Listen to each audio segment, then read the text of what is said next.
Bakit? Bakit? Ulit na. Takpan yung ano ng mic at di naririnig. Hindi kasi sa totoo lang talaga. Lubos ako ngumanganga niya kasi sa ugali niya. Tama ka dun. Mabait. May dating kasi siya talagang... Oo, iba. Yun na yun eh.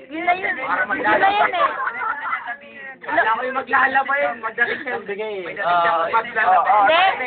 Ganto, wala kasing words na nakakapag-explain sa nararamdaman ni Kuya Kasi Bati. sa totoo lang, kung ikukumpara yung nararamdaman Ay, ko mahal mo talaga na. sa... Hanggang ganun. Hindi. Yung nararamdaman ko talaga yung... Alam ko na sa abot ng aking nalalaman. Ay, malalim. Mabigat-bigat yan ah. O sige, hukayin niyo muna bago tayo... Okay, wala. Okay, tahimik. Nahukay na namin. Ay, hindi ko masukot para ang kalawakan. Sukat ko na. At hindi ko mabilang ang mga bituin para bilang mo na para sa'yo. ang aking nararamdaman. Ano pa?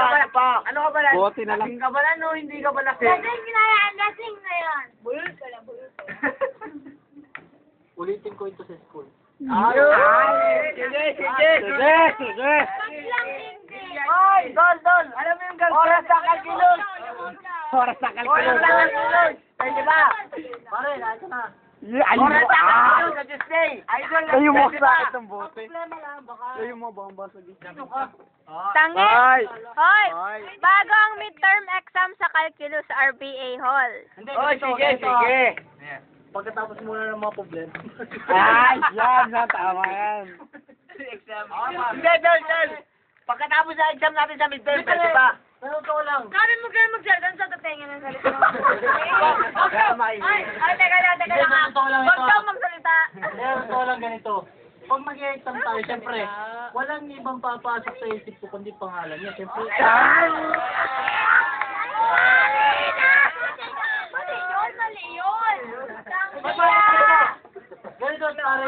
Nagseselos naman si Laude. Hindi ganito nga, ayaw. Okay lang, Lord. Pasintabi na sa mga tinatawa. Ako talaga nagsasabi lang ng totoo, ayaw ko naman sinungaling. At mahirap pa rin dalhin. Idol na talaga kita, Kuya Bari. Napakabigat dalhin ang nararamdaman pare. Ay, Pag hindi mo tama ka nilabas ng dyan. pare. Ay, itong boto, hampas mo sa ulo mo. Alak pa. Ilabas mo na. Isuka mo na yan. Ayun na. Tapos na. Ay, dapat sa ba?